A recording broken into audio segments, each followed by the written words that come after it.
আসসালামু আলাইকুম ভাইয়ারা, কেমন আছো তোমরা সবাই? আশা করি তোমরা সবাই খুব ভালো আছো। তো আজকে আমরা পদার্থবিজ্ঞানের আরো একটি ক্লাসে চলে এসেছি। আজকে আমরা চ্যাপ্টার 3 অর্থাৎ বল, আমাদের যে বল চ্যাপ্টারটা আছে, বল চ্যাপ্টার থেকে খুবই ইম্পর্টেন্ট একটা সিকিউ সলভ করব। এটা খুবই গুরুত্বপূর্ণ, একটা মারাত্মক একটা সিকিউ। এটা কোথায় ছিল? সিলেট বোর্ড 2023 সালে আসছিল। এটা কি কপি কল থেকে, যেটা সবাই ভয় পায়, কপি কল।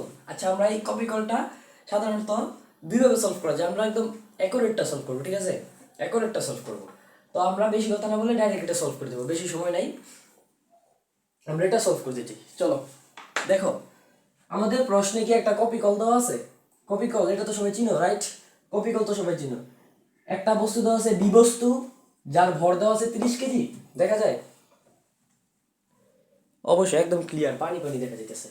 তারপরে আরেকটা বস্তু দেওয়া আছে পি, এই যে গুল গুল দেখতেছো, এই যে এটা হচ্ছে কি পি, যার ভর দেওয়া আছে 2 কেজি। আরেকটা বস্তু দেওয়া আছে এ, যার ভর কত 66 কেজি। এটা তো দেখছো সবাই। আর কি দেওয়া আছে mu, mu is equal to 0.2, মানে কি ঘর্ষণ সহ, গতি ঘর্ষণ সহ, মানে স্থিতি ঘর্ষণ সহ আর গতি ঘর্ষণ সহ, যাই হোক এটা দেওয়া আছে কত 0.2।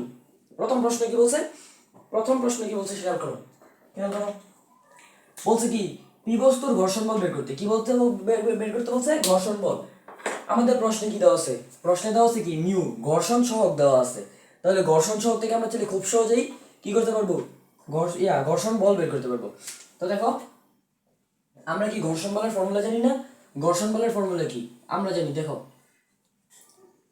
আমরা জানি ঘর্ষণ বলের ফর্মুলা কি, এফ কে ইকুয়াল টু কি মিউ ডাব্লিউ, রাইট? এখন আমাদের মিউর ভ্যালু কিন্তু দেওয়া আছে, দেখো তো মিউর ভ্যালু কিন্তু প্রশ্নে 0.2 আমাদের দেওয়া আছে। আর আমাদের কি লাগবে? ডাব্লিউ লাগবে। এখন ডাব্লিউর ভ্যালুটা কিভাবে আমরা বের করব? ডাব্লিউর ভ্যালুটা কিভাবে বের করব দেখো তো। আমাদের প্রশ্নে কি বলছে? কোন বস্তুর? পি বস্তুর। তাহলে পি বস্তুর ভর কিন্তু আমাদের এখানে দেওয়া আছে। পি বস্তুর ভর এম ইজ ইকুয়াল টু কত দেওয়া আছে? 2 কেজি দেওয়া আছে। M is equal to 2 kg. এখন আমরা ডাব্লিউ ইজ ইকুয়াল টু কি জানি? ডাব্লিউ ইজ ইকুয়াল টু কি ফর্মুলা কি? MG. W is equal to MG, এগুলো তো বেসিক ফর্মুলা সবাই জানি, রাইট? এখন এম এর মানটা তো আমরা জানি 2 কেজি, কিন্তু জি এর মানটা কি? জি এর মানটা একদম মুখস্থ, fixed. G is equal to 9.8 M S inverse 2, এটা একদম মুখস্থ। তো এখানে ভ্যালুটা বসাই দাও। এম এর মান কত? 2, 2 ইন্টু 9.8, ক্যালকুলেশন করো 19.6 আছে সম্ভবত, ক্যালকুলেটরটা কই?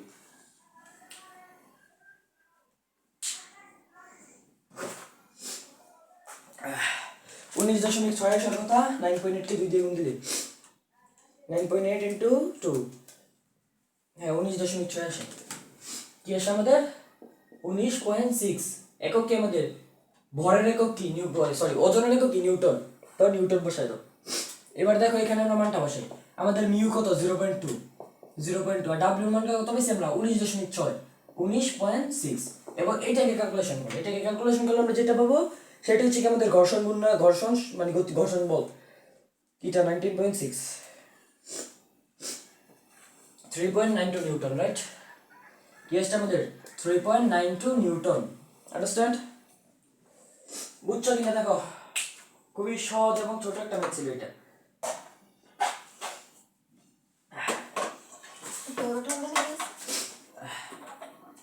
চলো আমরা পরের প্রশ্নটা সলভ করি, ঠান্ডা লেগে গেছে, সর্দি। দেখো এটা বুঝছো কিনা দেখো তো, আন্ডারস্ট্যান্ড? বুঝছো? না বুঝলে তোমরা কমেন্ট করবা, ঠিক আছে? কমেন্ট করলে আমি ইনশাল্লাহ নেক্সট ভিডিওর মধ্যে আবার টপিক এক্সপ্লেন করবো, ঠিক আছে? তোমরা তো কমেন্ট করতে চাও না। চলো পরের প্রশ্ন দেখি আমরা, এইগুলো আপাতত দরকার নাই। কি বলছে পরের প্রশ্নটা? পরের প্রশ্নটা কি বলছে? পি বস্তুর ত্বরণ, পি বস্তুর ত্বরণ ও জি এর মধ্যে তুলনা করো। পি বস্তুর ত্বরণ কি? পি বস্তুর ত্বরণ একটু বুঝাইতেছি। জি, জি মানে কি? অভিকর্ষজ ত্বরণ, অভিকর্ষজ ত্বরণ। আর এর মধ্যে কি করতে বলছে? তুলনা করতে বলছে। তুলনা কিভাবে করবা? তুলনা কি? তুমি ধরো তুমি পি বস্তুর ত্বরণটা ধরলা এ, আর অভিকর্ষজ ত্বরণ তো জি, এই একে জি দিয়ে ভাগ দিয়ে দিবা, অথবা জি কে দিয়ে ভাগ দিয়ে দিবা। এটাই কি তুলনা? এটাকে কি বলতেছে? আমরা তুলনা বলতেছি। তুমি চাইলে তোমার মতো করে অন্যভাবে করতে পারো, তোমার ইচ্ছে। আচ্ছা, তো চলো আমরা পরের প্রশ্নটা সলভ করি। এবার আমরা কপি কলটা আগে আঁকি। এখানে কপি কলটা আঁকা তারপরে তোমাদের আমি বুঝাইতেছি।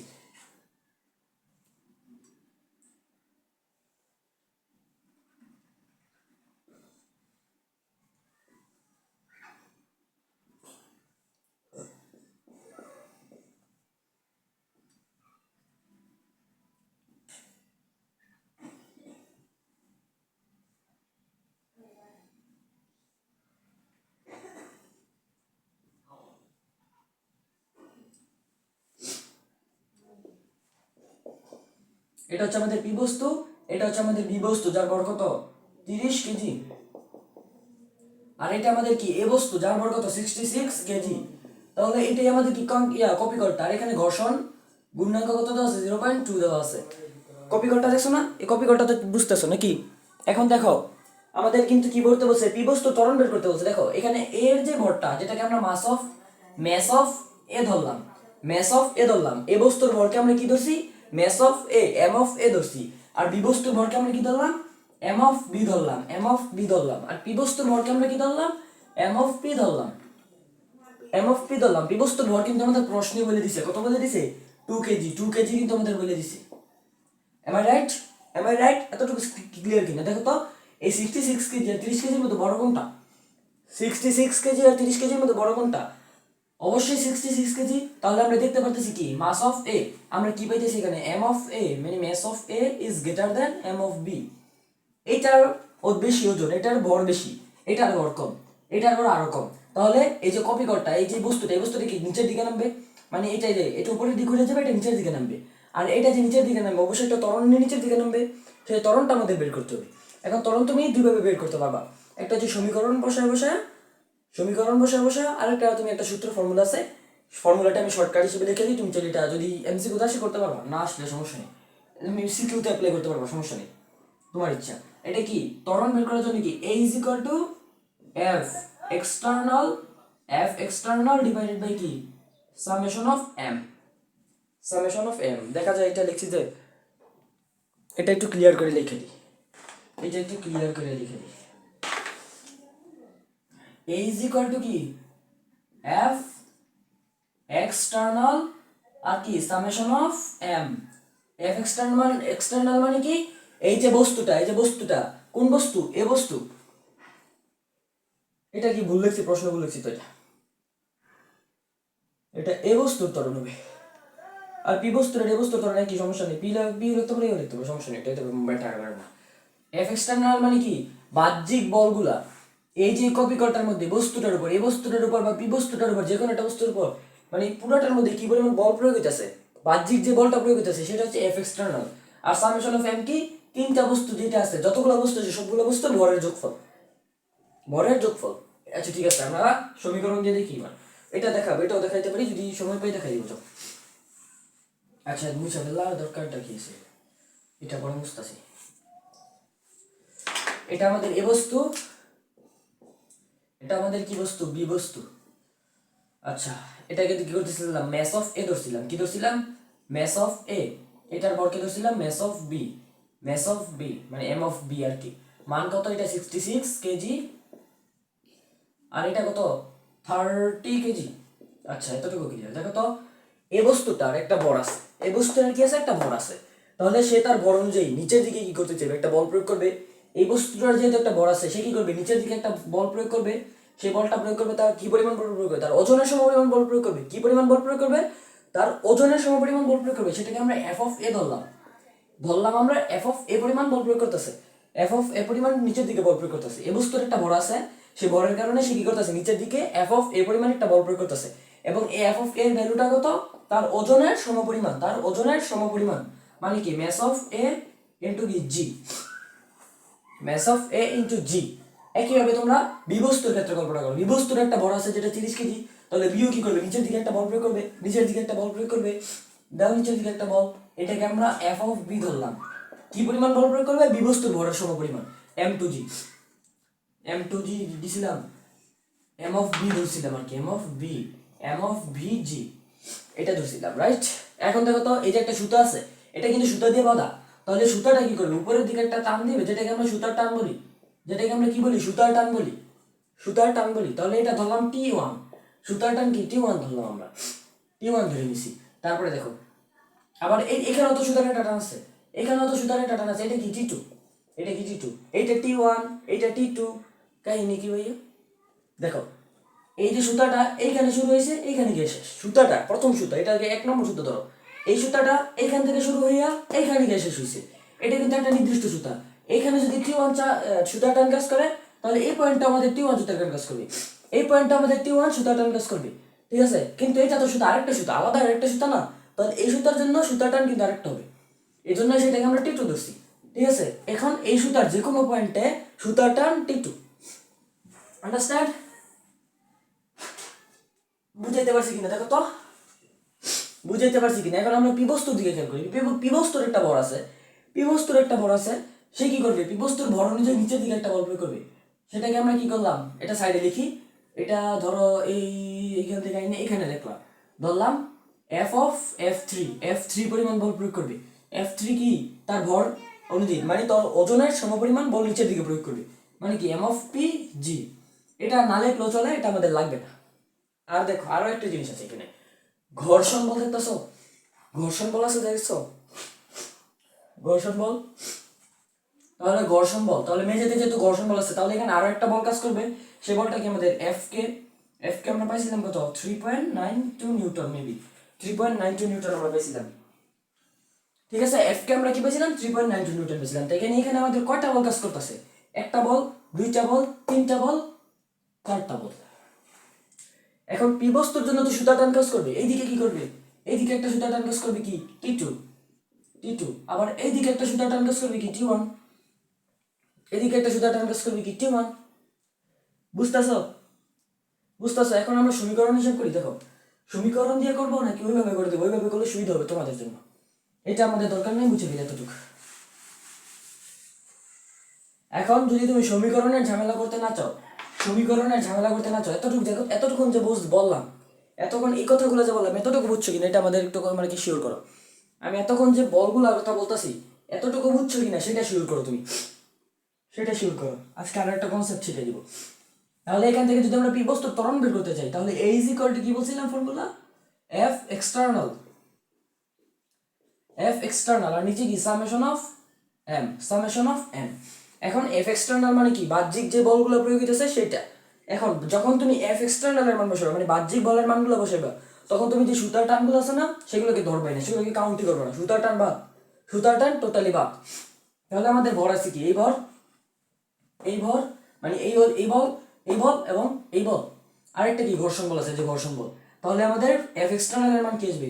আমি এখানে লিখি এফ এক্সটার্নালের মান কি আসবে, এটা তুমি সাইডে লিখবা, তোমার নিচে লিখবা, আমি তো জায়গার জন্য লিখতেছি। এফ এক্সটার্নালের মান কি আসবে? আমাদের সবচেয়ে বড় বল কোনটা, মানে বস্তু সবচেয়ে ভর বেশি কার?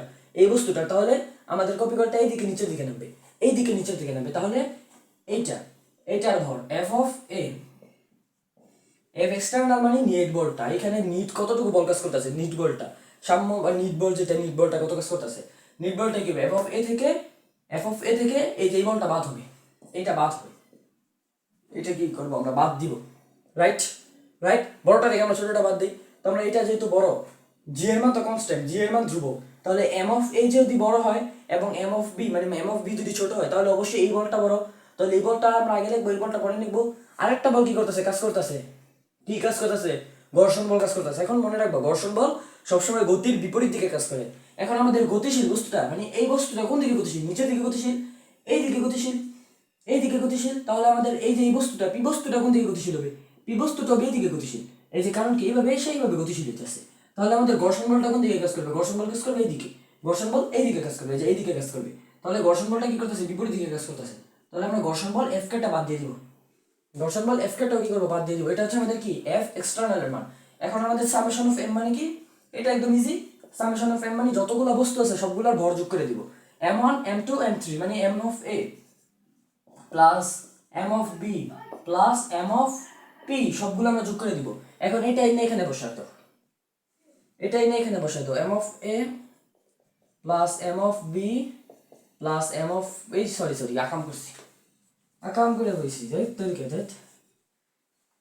উপরে তো এফ এরটা না, তাহলে F of A minus F of B minus কি এফ কে। এখন ভাইয়া কথা হচ্ছে, তো আপনি তো এখানে একটা বল কাজ করতেছে নিচের দিকে, এইটা কেন কাউন্ট করলেন না? দেখো তো, এই যে এই বস্তুটার মানে বলটা কোন দিকে কাজ করতেছে? নিচের দিকে কাজ করতেছে। কিন্তু আমাদের বস্তুটা গতিশীল কোন দিকে? বস্তুটা গতিশীল এই দিকে। তাহলে যদি আমাদের বলটা বিপরীত দিকে কাজ করতো অথবা একই দিকে কাজ করতো, যদি বিপরীত দিকে অথবা সেম দিকে কাজ করতো, তাহলে আমরা সেটা এখান থেকে বাদ দিতাম অথবা যোগ করতাম। কিন্তু আমাদের বলটা কোন দিকে কাজ করতেছে? আমাদের বলটা কাজ করতেছে নিচের দিকে, যেটা আমাদের মানে কি গতির দিকের সাথে বিপরীতও নাই সমানও নাই, যার কারণে আমরা কি করতেছি এখানে এই বলটা নিতেছি না।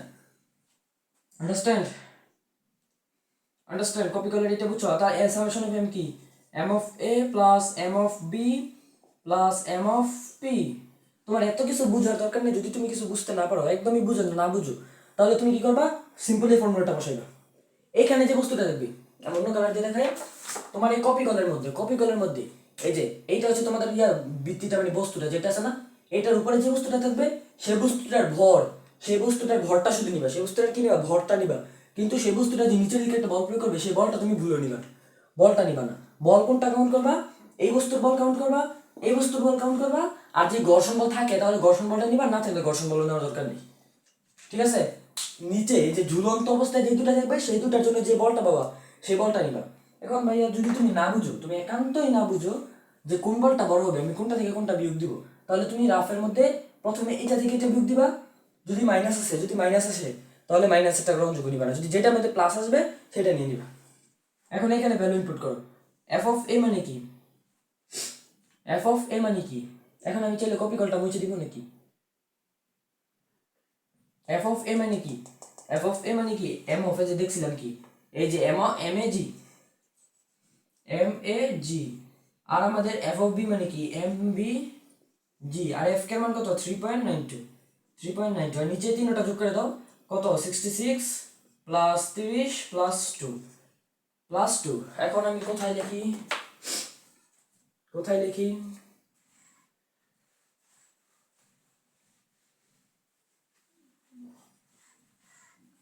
এই যে এইখানে লিখি, তোমরা নিচে লিখবা। এখন প্রত্যেকটার মান বসাও। এম অফ এ মান কত, মাস অফ এ কত 66, উপরে কি 66 ইনটু কি জি এর মান কত 9.8, জি কত 9.8 প্লাস, আবার এম অফ বি এর মান কত 30, তাহলে 30 ইনটু কি 9.8 মাইনাস কি হবে আমাদের 3.92, যেটা আমাদের ঘর্ষণ বলের মান। নিচে আমাদের ভরের যোগফল কত দেখো তো, এই ভরগুলোর যোগফল কত 66 প্লাস 30 প্লাস 2, এটা আসছে আমাদের 98, এটা আসছে আমাদেরকে 98। এখন এটাকে ক্যালকুলেশন করো, এই টোটালটাকে ক্যালকুলেশন করো। 66 ইন্টু 9.8 ইন্টু 3 প্লাস মাইনাস, এই বেদবের মতো কাজটা করছি রে, এটা তো মাইনাস রে, এটা তো মাইনাস 30 ইন্টু 9.8 মাইনাস 3.92 নিচে 9.8 না 96 নাকি, এই এই আকাম করছি নাকি রে, 3.56 আসছে।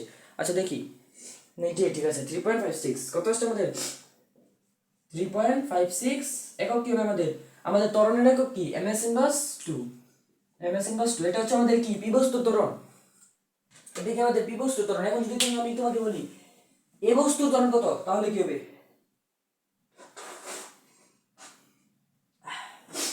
এখন যদি তোমাকে প্রশ্ন করি এ বস্তুর ত্বরণ কত, তাহলে উত্তর কি হবে, তাহলে উত্তর এটাই হবে। এখন এখানে এ এর ত্বরণ, বি এর ত্বরণ, পি এর ত্বরণ, তিনটা ত্বরণই কি সেম, সেমই হতে হবে, নাহলে আবার ভৌতিক ঘটনা ঘটে যাবে, বা নাহলে কি হবে ভৌতিক ঘটনা ঘটবে।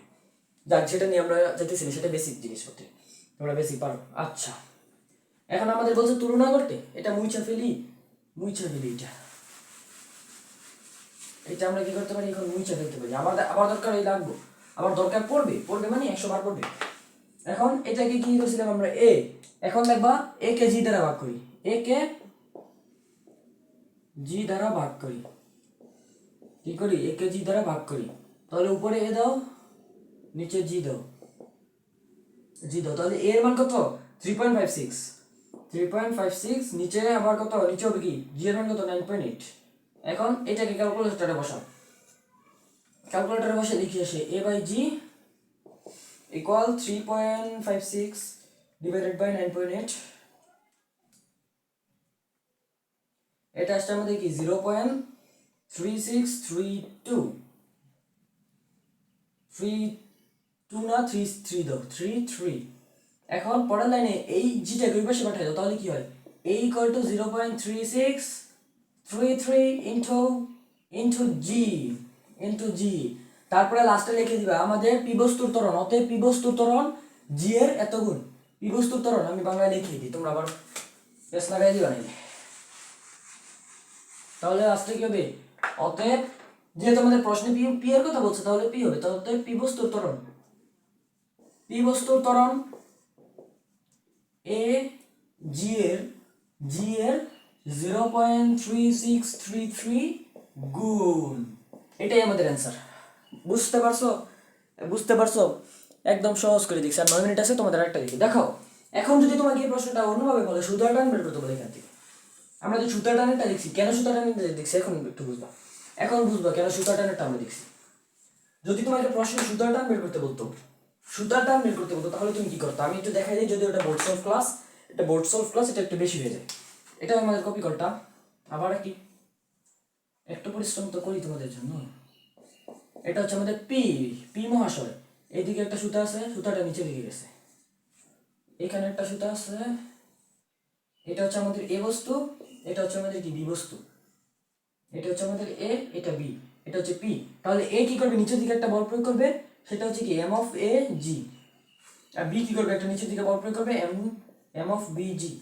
আর উপরের দিকে কি করবে, একটা সুতা টান কাজ করবে টি, এটাকে টি ওয়ান ধরলে এখানে যেটা কাজ করবে সেটা হচ্ছে কি টি টু। আর এই পি বস্তুর জন্য এইদিকে একটা বল সুতা টান কাজ করবে কি টি টু, আর এদিকে একটা সুতা টান কাজ করবে কি টি ওয়ান। এখন সুতার টান কিভাবে বের করবা, তুমি এটার জন্য সমীকরণ বের করবা।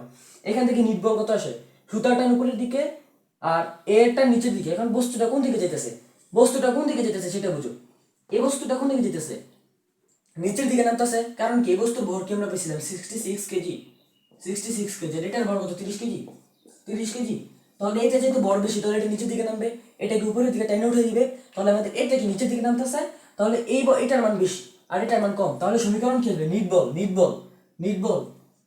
এফ ইজ ইকুয়াল টু আমাদের কি আসবে, এটা থেকে এটা বাদ, M of A G minus T one মানে কি সুতার টানো কিন্তু একটা বল, এক ধরনের বল, এটা হচ্ছে অভ্যন্তরীণ বল। সুতার টানো কি একটা অভ্যন্তরীণ বল, যেটা পাইছি আমরা। পরের লাইনে আমরা কি লিখতে পারি, এইটাকে আমরা আগে লিখি, M of A G minus T one equal to F is equal to M A. ওরে ভাই বুঝছো কিনা বলো। এটা আবার এম এ দিও না, এটা আবার এম এ দিলে পেছে পড়বা। এম অফ এ এ এটাকে 1 নং সমীকরণ ধরবা। তারপরে আবার এই বিবস্তুর জন্য বার করো, বিবস্তুর, এটা হচ্ছে এ বস্তুর জন্য। এবার তুমি বিবস্তুর ক্ষেত্রে নিট বল বের করো, নিট বল এফ ইজ ইকুয়াল টু কি আসবে। এখন বিবস্তুটা কোন দিকে যাবে সেটা দেখো, বিবস্তুটা কিন্তু উপরের দিকে যাবে, মানে টি টু বড় এম অফ বি ছোট, তাহলে এটা কি হবে T two minus M of B G. পরের লাইনে কি করতে পারো, টি টুটাকে আগে রাখো, minus M B G equal কি আসে এম ও এম এ। এমটা হবে এবার এম অফ বি এ, এটা হচ্ছে কি 2 নং সমীকরণ। আমাদের কি লাগবে, ধরো টি ওয়ান এর মান চাইছে, টি টু বের করতে হবে, আর টি ওয়ান এর মান চাইছে, যেটাই হোক টি টু বের করতে বলুক আর টি ওয়ান বের করতে বলুক। এবার এইটা উনি এতটুকু লাগবে না আপাতত। দেখো এখন পি বস্তুর উপর কয়টা বল কাজ করতেছে, টি ওয়ান এদিকে কাজ করতেছে, এইদিকে, টি টু কাজ করতেছে এইদিকে, তাহলে এটা পরস্পর বিপরীতমুখী বল। তাহলে এখানে যদি আমরা নিট বল বের করি, তাহলে কি আসবে আমাদের, কোনটা বড়, টি ওয়ান বড় না টি টু বড়, অবশ্যই টি ওয়ান বড়, কারণ কি পি বস্তুটা এইদিকে মুভ করতেছে। তাহলে T one minus T two equal to কি এম অফ পি এ। একবারে লিখে দিচ্ছি 3 নং সমীকরণ। এখন তিনটা যোগ বিয়োগ করে তুমি যেমন মান বের করতে পারবা। কি করতে পারবা, 1 2 3 যোগ করবা, কারো দ্বারা হিসাবটা মিলে দিই।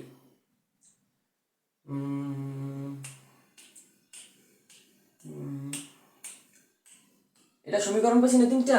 এখন তিনটা সমীকরণের মধ্যে প্রত্যেকটা মান বসায়া তুমি সুতাটা বের করতে পারবা। কোনটা দিয়ে বের করবা,